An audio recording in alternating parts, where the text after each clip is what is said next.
Oso at saka legerdemain. So, combine natin yung art at saka science.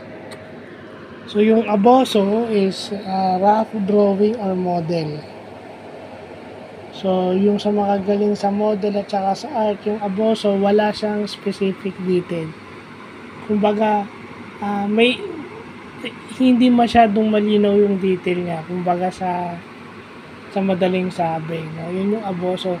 Yung legerdemain, yun yung juggling. No? Magaling siyang kaya niyang gamitin yung kamay niya, both right hand and left hand, to do tricks. Yung manual dexterity when doing tricks. O yun, kasama na rin to sa human anatomy tsaka sa biology, yung legerdemain. So, yun lang pa.